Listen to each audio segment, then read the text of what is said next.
એ પણ પૂન છે, એ પણ પૂન છે. પાછું તમારો અંદરનો બળાપો, અંદરનો બળતરા એ જગતની આગળ પ્રસ્તુત નહીં કરતા. પ્લીઝ, હમ જીવન એસા જીએ, કમ સે કમ નજીક જવાનો પ્રયાસ કરીએ, સંતો અને ભક્તોની નજીક જઈએ, જેટલું બની શકે એટલું એ લોકોના જીવનથી નજીક જઈએ. વાલા, તો આ લોકો બધા કોણ? ચાઉસ આરબો. એ લોકોએ રાતના બધી વાત સાંભળી જલારામ બાપાની, અને આવી બધી વાત સાંભળી કે માનવનો દેહ નહીં મળે તુજને ફરી ફરી. 84 ના ચક્રમાં દુઃખ બહુ જોયા ભાઈ.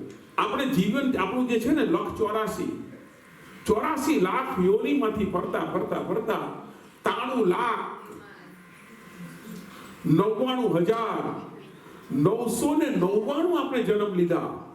અને પછી ભગવાન નારાયણની પાસે ગયા ને, હે ભગવાન, મારી પાસે આટલા જન્મની પુણ્યાઈ પડી છે, આટલી બધી ઢગલો થયો, એનો સદુપયોગ મારે કરવો છે. અને ત્યારે ભગવાને કહ્યું કે તને હવે એવો અવતાર આપું છું, આ છેલ્લું, આમાંથી તરી જાય. અને એમ વિચારીને આપણી પુણ્યાઈના કારણે બડે ભાગ માં નુસતન પાવા, બહુ જ ભાગ્યથી મળ્યું છે વાલા. એટલે એનો મિસયુઝ કે એબ્યુઝ નહીં કરતા, યુઝ કરજો. ચાલો પાછી દાખલો આપી દઉં તમને. તમે કોઈની સાડી ઉછીની પહેરવા લાવો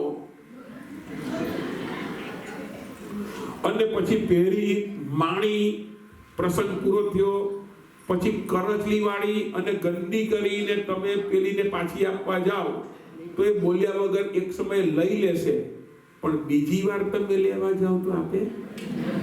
તો એનો શું અર્થ થાય કે તમારે પહેરી બરાબર, પણ એને જેવી હતી એવી આપવી જોઈએ. બરાબર કે નહીં? તો હું આ જ કહેવા માંગુ છું. પહેલા આપણને એવું શરીર આપ્યું છે મનુષ્યનું, તો માણસની રીતે જીવીએ ને માણસની રીતે મરીએ. કે દાનવ નહીં થતા, માણસની રીતે. કોઈ તમારે બીજા જન્મમાં માણસ બનવું છે, એટલે કે વેલિંગબરોમાં જન્મ લેવું છે, ના નહીં કહેતા, હા કહેતો, કારણ કે હજુ પૈસા વાપરવાના બાકી હોય કે નહીં. આપણે જે કમાયા, આ દેશમાં તો કમાવાનું એટલું અઘરું છે કે છે ને, અઘરું કે હેલ્સી છે. કેટલી મહેનત કરી તમે લોકોએ. અમારી ઇન્ડિયાની કમ્પેરમાં તમને ઈઝી લાગે, કારણ કે 1/115 થાય એટલે ઈઝી લાગે આમ. પણ કે ત્યાં વાપરવા ત્યાં નથી જવાના.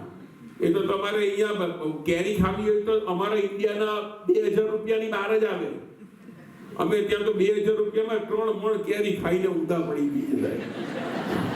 એટલે કમાવાનું પણ અહીંયા, વાપરવાનું પણ અહીંયા.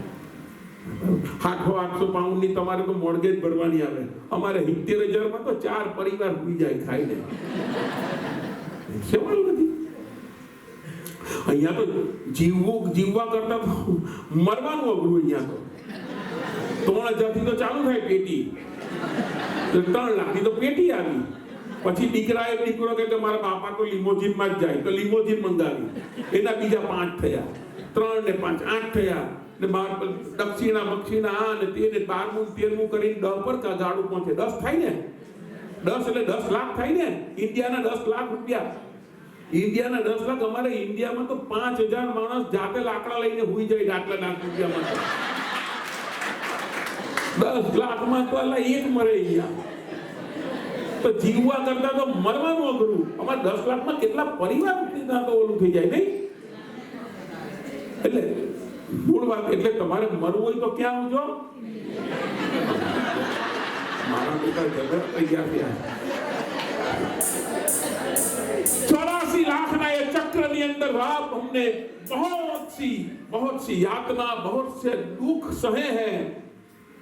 અને પછી ભગવાને માનવનું શરીર આપ્યું છે. વાલા, જલારામ બાપાએ કહ્યું છે, પ્રભુને દીધેલા કોલ તું સાને ભૂલી ગયો, દુનિયાના રંગ રાગમાં તું તો ભળી ગયો. આપણો જે ધર્મ છે, માણસનો, માનવનો ધર્મ છે. તમારે બીજા જન્મમાં માણસ બનવું હોય અથવા તો મનુષ્ય બનવું હોય તો બની શકો.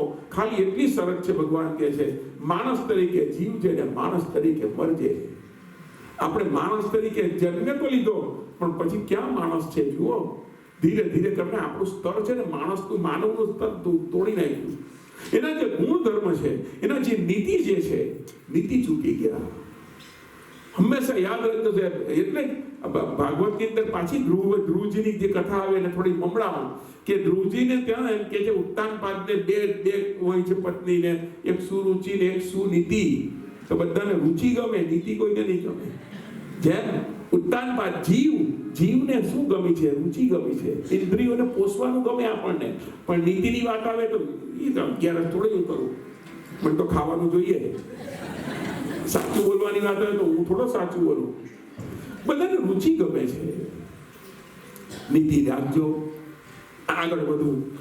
બીજી સવારે જ્યારે આ બધા ચાવુસો જ્યારે આરોગ્ય જવા માટે તૈયાર કરે, બાપાએ કહ્યું કે એક કામ કરો, શિરામણ કરી, કાઠિયાવાડી શબ્દ છે બાપા, શિરામણ. નાસ્તો બાસ્તો આપણે કહે ને, નાસ્તો કરીને જાજો, શિરામણ કરી જાઓ, એમ ચાવુસોને કહ્યું. અને આ લોકો કરે, પણ એ લોકોના મનની અંદર પેલું રહેવું કહ્યું કે આ બહાર પેલા મરેલા પેલા પક્ષીઓ છે એનું શું થાય. બાપા બહાર ગયા છે સાહેબ, લાકડી લીધી છે, અને એ ઝાડની ઉપર જે પોટલું લટકાયું હતું એ પક્ષીઓનું, મરેલા પક્ષીના પોટલાની પર આમ લાકડી અડાડીને કહ્યું કે આમાં તો તમે પંખીઓ લાદા છો. એ આરબો, આમાં તો બધા પંખીઓ છે. એ બેટા બધા ઉડી જાઓ. આમ જ્યાં લાકડી અડકારી ત્યાં તો બધા ફળ કરતા બધા પંખીઓ અંદરથી ઉડી ગયા હતા. એ ગતિ હુઈ ઘટના હે. એ હું હજુ પણ કહું કે આને જો ચમત્કારની દ્રષ્ટિએ જોશો ને તો તમે ઓળખી નહીં શકશો જલારામને. ચમત્કારની નહીં. આસન સિદ્ધિ નામ સાંભળ્યું છે? આસન સિદ્ધિ 12 વર્ષ સુધી તમે એકાસની થઈને, એક આસન પર થઈને અમુક લાખ જપ કરો. પછી તમે જો આસન પર બેસશો ને, તમે જે બોલશો એ સાચું પડશે. આ તમને કોઈ દાણા નાખવા વાળા પેલા દાણા જોવાનું કે ને, આ બાજુ બહુ અમારે પંચમહાલ જિલ્લામાં ને બધા ક્યાં જોતો કે દાણા જોવડાવવા ગયો. દાણા બતાવે ને આમ મહેસાણા બાજુ ને બધું. એટલે પેલો શું કરે, આમ પૂછ એક કે 7 થી 9 જોઈશ. એ આસન પર બેસે ત્યાં સુધીની સિદ્ધિ છે. આસન પરથી ઉઠી જાય પછી કે હવે કાલે આવજો. બાકી એનું એ જ માણસ છે. મારો કહેવાનો ભાવાર્થ એ છે, સાચું ખોટું તથ્યમાં નથી જવું કે સત્યમાં નથી જવું. હું તો ખાલી એટલું કહેવા માંગુ છું કે તમારી સિદ્ધિ વચન સિદ્ધિ થાય. જલારામ બાપામાં કઈ સિદ્ધિ હતી? અસ્ત સિદ્ધિ નવનિધિ કેડા હતા. જે હનુમાન દાદા પાસે 8 પ્રકારની સિદ્ધિ હતી. આ બધી સિદ્ધિઓના પ્રકાર છે. અમુક પ્રકારની સિદ્ધિ એવી છે જેને વચન સિદ્ધિ કહેવાય. આસન સિદ્ધ, પછી વચન સિદ્ધ. જિંદગીની અંદર કોઈ દિવસ ખોટું નથી બોલ્યા તમે વચન સિદ્ધ થઈ જાઓ. આ ગેરંટી. જિંદગીમાં ટોપ જ્યારે જન્મ્યા ત્યારથી લઈને ભાઈ તમારું નિર્માણ થાય ત્યાં સુધી તમે ખોટું નથી બોલતા, તો તમે જે બોલો એ થઈ જાય સાચું. આ વચન સિદ્ધિ, આ સિદ્ધિ છે. આ સનાતન હિન્દુ સનાતન ધર્મમાં છે, ઉડાવી નહીં દેતા. હા, આનામાં આપણી સંસ્કૃતિ એવી છે, માનવું જ પડે. છોકરાઓને આજના યુવાનોને ખાસ કહું, વાય કાઢી નાખો તમારા મનમાંથી. કોઈ છોકરાઓને પૂછે ભાઈ 11 કરવાય તો કે થિયરિકલ અમે જોઈએ કે 11 કરવાથી શું થાય, વાય શુડ આઈ ડુ 11, આવું બધું. એટલે અમે નથી પૂછ્યું કેમ અમારા બાપ દાદાએ જે હેડી રાખ્યું તે હેડી રાખ્યું, અમે ચાલ બે રાખ્યું. આમાં બહુ ઘણી વખત ઘણામાં બહુ અંદર ન પડાય. સત્ય સુધી નહીં પહોંચવાનું, તથ્યથી કામ કરી લેવાનું.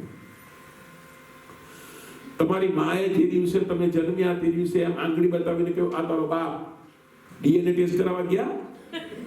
આ જ બાપ છે? નથી ગયા. કેમ? મા પર વિશ્વાસ. એમ તમે જે દિવસે ભણવા ગયા એટલે એ દિવસે પોળ પર માણસ સાહેબે ચિત્રો 1 તમે કીધું આને કેમ 1 કહેવાય છે? જવાબ તમારી પાસે. કેમ? તમને માસ્ટર પર એટલો વિશ્વાસ છે કે આ જ 1. કેમ? કોણે શીખવાડ્યું? માસ્ટરે. એમ માં કે એ માનો. એમ સનાતન ધર્મ જે કહે છે એને ફોલો કરો. આંધળો તો આંધળો ફોલો કરો. કારણ કે ઘણાના જવાબ કોઈની પાસે નથી. ખાલી ભજનમાં આવ્યું ધન્ય એકાદશી, એકાદશી કરીએ તો.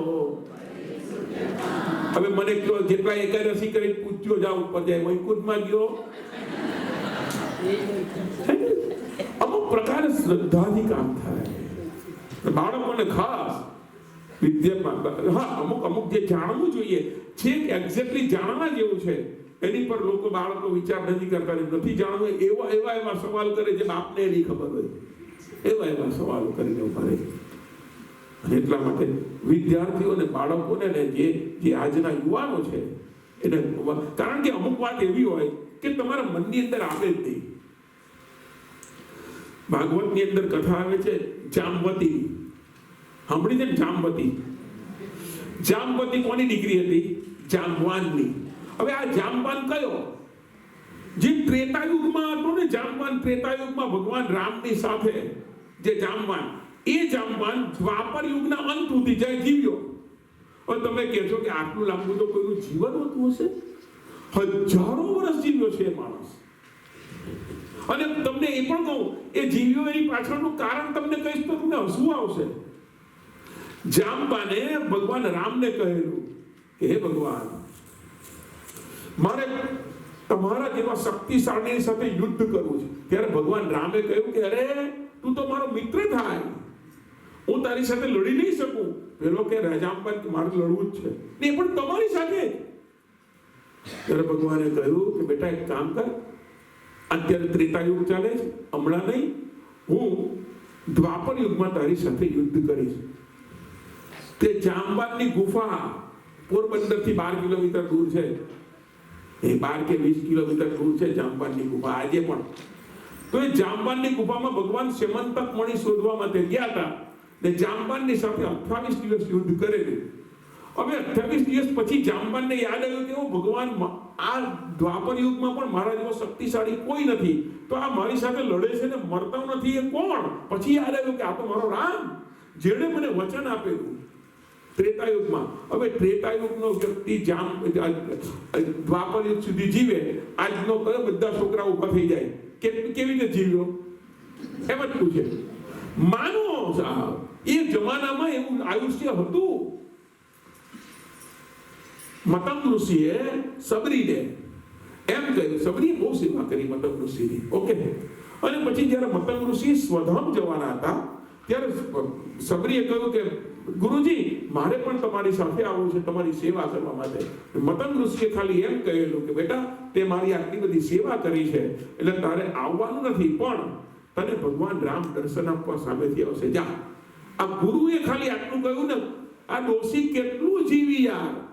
જ્યારે સતયુગની વાત હતો, સતયુગમાં મતંગ ઋષિએ સબરીને આશીર્વાદ આપ્યા અને એ ત્રેતાયુગના ઉત્તરાર્ધ સુધી જીવી છે.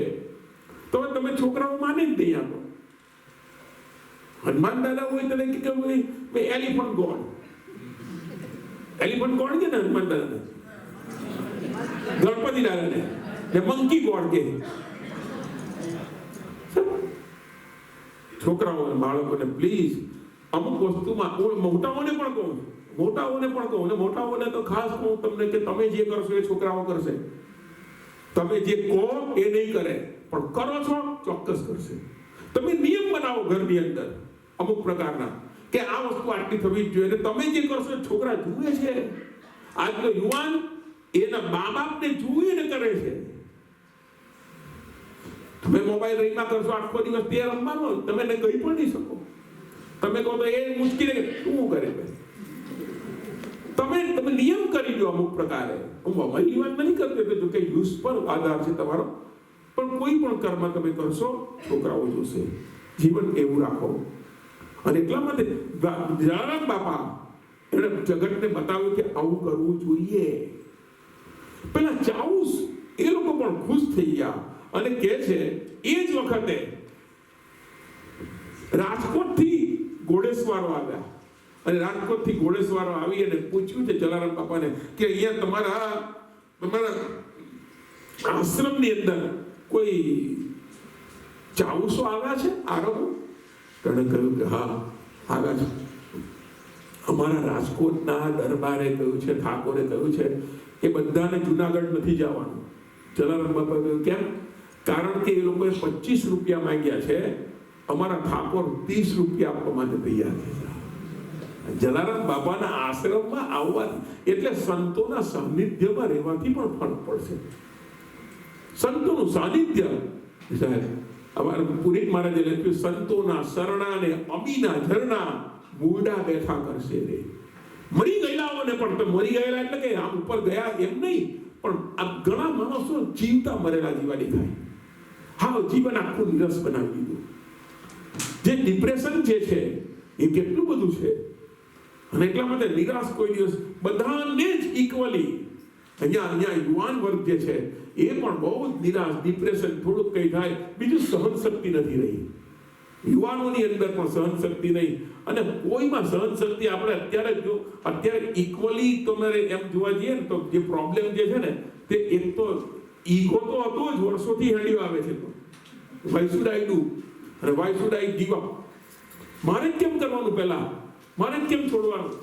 આ વાય શુડ આઈ જે છે એ તો હતું જ, પણ બીજું આવ્યું સહન શક્તિ નહીં. સહેજ વાર થાય અને નિર્ણયો એવા અઘરા નિર્ણય લઈ લે, અને પછી જીવનમાં પસ્તાવાનો વારો આવે. અને એટલા માટે કોઈ દિવસ પણ મરવાના તો વિચાર કરવા જ નહીં, કોઈ દિવસ. કારણ કે ભગવાન કૃષ્ણ ના કહે છે મહાભારતની અંદર, તમે નામ યુયુત્સુ નામ સાંભળ્યું છે? યુયુત્સુ. કૌરવ કેટલા હતા? 100. લડેલા કેટલા? 99. લડેલા 99. કૌરવમાંનો એક યુયુત્સુ નામનો હતો, એ પણ આ લોકોનો ભાઈ દુર્યોધનનો. હવે યુદ્ધ જ્યારે શરૂ થયું ત્યારે છેલ્લું બ્યુગલ વાગે શરૂ થાય ત્યારે એમ કહેવામાં આવેલું, હજુ પણ કોઈને પક્ષ પલટો કરવો હોય તો કરી શકો છો. એટલે પાંડવોને કૌરવમાં જવું હોય ને કૌરવોને પાંડવોમાં આવવું હોય તો હજુ પણ આવી શકો છો. એમાં કૌરવોમાંથી એક યુયુત્સુ હતો જે એ પાંડવોમાં લડવા માટે, એટલે એના તરફથી કૌરવોને મારવા માટે. સાહેબ જોજો, સાંભળજો, આ યુયુત્સુ જ્યારે યુદ્ધ પૂરું થયું ને પાંડવો જીત્યા, તો પાંડવો જીત્યા એટલે નિયમ એવો કે રાજા રાણી હોય એ તિલક કરે વિજયને, તો કોણે કરવું પડે? ગાંધારી ને ધૃતરાષ્ટ્ર. એને તિલક કરવું પડે પાંડવોને. એમાં યુયુત્સુને જ્યારે તિલક કરવા માટે આવે છે કોણ? ગાંધારી. ત્યારે ગાંધારીએ કહ્યું કે હું વિજય મનાવું તારો કે શોક મનાવું? કે તારા જ ભાઈઓને માર્યા છે. અને આનું એને ટોણું લઈ ગયું યુયુત્સુને. એને આપઘાત કરેલો. જિંદગીમાં સૌથી પહેલો આપઘાત કોણે કરેલો એમ પૂછે તો કે યુયુત્સુએ કરેલો. યુયુત્સુએ આપઘાત, અને કૃષ્ણ ભગવાન એને માફ જ નથી કર્યો. કે છે તમે કોઈ દિવસ પણ એવા નિંદનો વિચાર નહીં કરતા. મરવાના વિચાર જે છે એ આપણે સનાતન ધર્મ તો કે છે કે એક જન્મમાં તમે આપઘાત કરો, 7 જન્મ કરવું પડે. એ પછી નવા તર્ક પણ કરવામાં કે અમારો હાથમાં હોય તો શું ખબર પડે? તમે આગળ છોકરી આવ્યા હોય તો શું ખબર? આવા તર્ક પ્લીઝ. જલારામ બાપા ના કહે છે, ચલો બાપાના જીવનની અંદર કઈ ઓછા દુઃખ નથી, દુઃખની હારમાળા છે. તમે જોજો, આપણે વાત કરશું ત્યારે. પણ તે છતાં એ વ્યક્તિ કે માણસે કોઈ દિવસ પણ, કારણ કે ભગવાન પર શ્રદ્ધા છે એને ખબર છે કે મારો બાપ કોઈ માથે બેઠો છે. એક ભજન થોડું મમડાવવાનું મન થાય. હે તમે શ્રદ્ધા કેરી સાયકલ ચલાવજો, તમે શ્રદ્ધા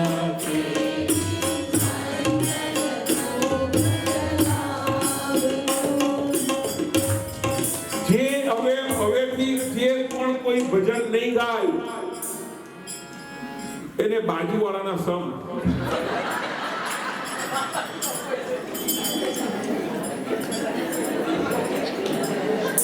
આવું કે ને બાજુવાળો કે હા મરી ગયો.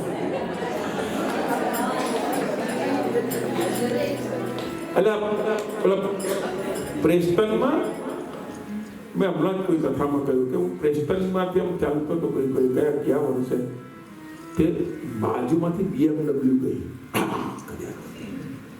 આપણે તો વોક કરવા નીકળેલો હતો, તે બધું પાણી પડેલું તો મારું ડોટ્યું ભીનું થયું. તો હું વળી આમ એને આમ ગુરકીને જોયું ત્યાં, પછી અંદર મેં જોયું તો એક કૂતરું હતું, ધોળું કૂતરું, આમ જીભ બતાવે. તો મને ખબર પડી ગઈ કે આ જીભને મને બતાવી. એક શું કર્યું ખબર? હું કૂતરું છું તો પણ BMW માં ને તમે હેન્ડીએ રાખો. મને એ કૂતરા પર માન થયું કે એને કોઈ જન્મની અંદર કોઈ પૂન કર્યું છે તો જ BMW મળે, એમને BMW નહીં મળે. એટલે મને પછી ખબર, કારણ કે હું કથાકાર, એટલે હું આવા જ વિચાર કરું કે કોઈ જન્મની અંદર કથામાં ગયું હશે પાક્કું, તો જ કથામાં બેસે એને બીજા જન્મમાં BMW માં બેસવાનું મળે. આ મારો ભાવ છે. આ પછી તરત કાઉન્ટર ક્વેશ્ચન થયો કે એને આટલા બધા પૂન કરેલા, એને BMW જેટલું પૂન કર્યું તો એને વાચા કેમ નથી? કૂતરું હતું ને, બોલવાનું કેમ નહીં આપ્યું ભગવાને? પછી ખબર પડી એ કથામાં તો કયો હશે.